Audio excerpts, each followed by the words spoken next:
আসসালামু আলাইকুম ওরহমতুল্লাহি ওয়াবারাকাতুহ। দিনী আমল ইউটিউব চ্যানেলের দিনী ভাই বোনেরা, আমি আশা করি আল্লাহ তাআলার অশেষ রহমতে আপনারা ভালো আছেন, সুস্থ আছেন। আলহামদুলিল্লাহ। আসরের পরে এই ছোট্ট মাত্র 4 শব্দের একটি দোয়া যদি আপনারা পড়েন, আল্লাহ তাআলা চাহে তো কয়েক ঘন্টার ভেতরে আপনারও মনের নেক আশা ইনশাআল্লাহ পূরণের সুসংবাদ পাবেন। এটি একটি পরীক্ষিত আমলের ভিডিও। নিয়ম মেনে আমল করলে রব্বুল আলামিন চাহে তো আপনিও মনের নেক আশা পূরণের সুসংবাদ পেতে পারেন। তাই অনুরোধ করছি, ছোট্ট ভিডিওটি মনোযোগ দিয়ে সম্পূর্ণ দেখুন, অন্তত নিয়মটি জানার জন্য হলেও। আমরা জানি আল্লাহ রাব্বুল আলামিনের 99টি নামের মধ্যে একটি নাম হলো জুল জালালি ওয়াল ইকরাম। এটি ইসমে আজম বা বড় নাম। জালাল শব্দের অর্থ হলো মর্যাদাবান এবং ইকরম অর্থ হলো সম্মানিত। আল্লাহ বড় বা শ্রেষ্ঠত্ব প্রকাশ করতে যেসব নামে ডাকা হয় সেগুলোকেই বলে ইসমে আজম তিনি ভাই বোনেরা। তবে এই নামের শুরুতে ইয়া যোগ করলে হয় ইয়া জাল জালালি ওয়াল ইকরাম, যার অর্থই হলো হে মর্যাদাবান ও সম্মানিত। আল্লাহ তাআলার এই পবিত্র গুণবাচক নামটি কোরআনে এসেছে দুবার, সূরা আর রহমানের 27 নম্বর এবং 78 নম্বর আয়াতে। ইয়া জাল জালালি ওয়াল ইকরামের বিস্তারিত অর্থই হলো সমস্ত সৃষ্টি জগতের মালিক, যিনি সৃষ্টিকুল হতে ভয় পাওয়ার হকদার ও একমাত্র প্রশংসার যোগ্য, মহৎ, বড়, দয়া ও ইহসানের অধিকারী। তাই আমরা এই নামটার মাধ্যমে আল্লাহকে ডাকবো দিনী ভাই বোনেরা। এই নিয়মটি মেনে আপনাকে আমলটি করতে হবে। আপনারা ইয়া জাল জালালি ওয়াল ইকরাম, যেটা আরবি বাংলা উচ্চারণ সহকারে দেখতে পাচ্ছেন, এটা আগে সংগ্রহ করে নিন। অর্থাৎ স্ক্রিনের মধ্যে দেখানো এই নামটি 2-1 শব্দের বা 4 শব্দের হতে পারে। আপনারা এই ইয়া জাল জালালি ওয়াল ইকরামের আমলটি করবেন তিনি ভাই বোনেরা। অর্থাৎ হে মহামহিম ও মহানুভব, এই নামের মাধ্যমে আমরা আল্লাহ তাআলাকে আমাদের মনে নেক আশাগুলো বলবো। এটি দিনে রাতে বেশি বেশি পড়ার কথা বলা আছে হাদিসে। এটা পড়লে আল্লাহ রাসূল সাল্লাল্লাহু আলাইহি সাল্লামকে অনুসরণও করা হবে। নবী করিম সাল্লাল্লাহু আলাইহি সাল্লাম এক হাদিসে বলেছেন, তোমরা সব সময় ইয়া জাল জালালি ওয়াল ইকরাম পড়াকে অপরিহার্য করে নাও। তিরমিজি শরীফের একটি হাদিস। অর্থাৎ সবসময়ই এই পবিত্র গুণবাচক নামটি পড়ার প্রতি নির্দেশ দেওয়া হয়েছে। ছোট্ট নিয়মটি হলো আসরের পরে আমলটি করতে হবে দিনী ভাই বোনেরা। আমি আবারও বলছি, আসরের পর থেকে শুরু করে মাগরিবের আগ পর্যন্ত আমলটি করতে হবে। যারা রোজা থাকবেন যেই দিন, সাপ্তাহিক রোজা কিংবা আইয়ামে বীজের রোজা, সেই দিন ইফতারের আগে বেশি বেশি করে পড়বেন। হাদিসে বলা হয়েছে আসরের নামাজের বহু ফজিলতের কথা।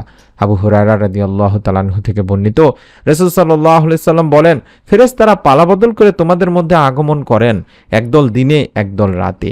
আসর ও ফজরের নামাজে উভয় দল একত্র হয়। তারপর তোমাদের মধ্যে রাত যাপনকারী দলটি যখন উঠে যায়, তাদের প্রতিপালক মহান রব আল্লাহ তাআলা তাদের জিজ্ঞাসা করেন, আমার বান্দাদের কোন অবস্থায় দেখে এলে? অবশ্য তিনি নিজেই বান্দাদের ব্যাপারে সর্বাধিক জ্ঞাত। জবাবে ফেরেশতারা বলেন, আমরা তাদের নামাজরত দেখে এসেছি। আমরা যখন গিয়েছিলাম তখনও তারা নামাজরতই ছিল। এটি সহিহ মুসলিম শরীফের সহিহ হাদিস দেনী ভাই বোনেরা। তাই এই 2 ওয়াক্তের নামাজ, অর্থাৎ যেই ব্যক্তি নিয়মিতভাবে এই 2 ওয়াক্তের নামাজ, ফজর ও আসরের নামাজ জামাতে আদায় করেন, সময় মতো আদায় করেন, ওয়াক্ত মতো আদায় করেন, ফেরেশতারা আল্লাহ রব্বুল আলামিন মহান রব আল্লাহ তাআলার কাছে তার ব্যাপারে প্রতিদিন বলবেন। আমরা যখন পৃথিবীতে গিয়েছি তখন তাকে নামাজরত দেখেছি, আবার যখন পৃথিবী থেকে এসেছি তখনও নামাজরতই দেখেছি। সুবহানাল্লাহ, কতটা গুরুত্বপূর্ণ একটা সময় এই 2 ওয়াক্তের নামাজের সময়। তাছাড়া আমরা জানি আসরের পর থেকে মাগরিবের আগ পর্যন্ত বা সূর্য ডোবার আগ পর্যন্ত এই সময়টিতে দোয়া কবুল হয়। নিয়মটি হলো আগে দরুদের আমল করে নেবেন। যে ছোট্ট দরুদটি স্ক্রিনে দেখাচ্ছে আরবি বাংলা উচ্চারণ সহকারে, এই নিয়মটি মেনে আমলটি করবেন। অর্থাৎ আল্লাহুম্মা সাল্লি আলা মুহাম্মাদিন ওয়া আলা আলি মুহাম্মাদ, আল্লাহুম্মা সাল্লি আলা মুহাম্মাদিন ওয়া আলা আলি মুহাম্মাদ। এই ছোট্ট দরুদটি 11 বার আগে পড়বেন দিনী ভাই বোনেরা। আমি আবারও বলছি, দরুদবিহীন দোয়া আল্লাহ তাআলার কাছে পৌঁছবে না, তাই আমরা আগে 11 বার দরুদ পড়ে নিব।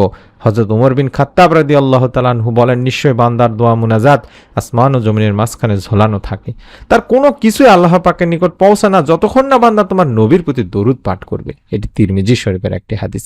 তাই আমি এই ছোট্ট দরুদটি 11 বার পড়ার জন্য অবশ্যই অনুরোধ করব। দোয়াটি পড়ার আগে 11 বার শুধুমাত্র পড়ে নেবেন আল্লাহুম্মা সাল্লি আলা মুহাম্মাদিন ওয়া আলা আলি মুহাম্মাদ।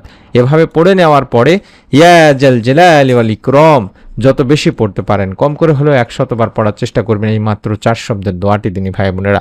পরে দুখানা হাত তুলে আল্লাহ তাআলার কাছে আপনার মনের আশা আকাঙ্ক্ষা পূরণের জন্য দোয়া করবেন। রব্বুল আলামিন ইনশাআল্লাহ চাহে তো আপনার দোয়ার সঙ্গে সঙ্গেই পূরণ করে দেবেন, যদি আপনার জন্য উত্তম হয়ে থাকে। নিয়ত করে আমল করতে হয়, তাই অনুরোধ করছি প্রত্যেকের ভিডিওটিতে অন্তত আমিন লিখে কমেন্ট করে নিয়ত করে আমলটি করুন। আপনার নিকট আত্মীয় স্বজন কাছের মানুষজনের কাছেও আমলটির কথা বলুন অথবা ভিডিওটি শেয়ার করে দিন।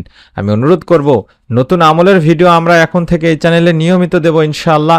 আশা করছি আগামীকালকের গুরুত্বপূর্ণ যে ভিডিওটি আমরা তৈরি করছি সেই ভিডিওটি পাওয়ার জন্য হলো চ্যানেলটি সাবস্ক্রাইব করে বেল বাটনটি অন করে রাখবেন, অর্থাৎ এই বাটনটি ভিডিওটির নিচে আছে, একবার চাপ দিয়ে রাখলেই সাবস্ক্রাইব হয়ে যাবে।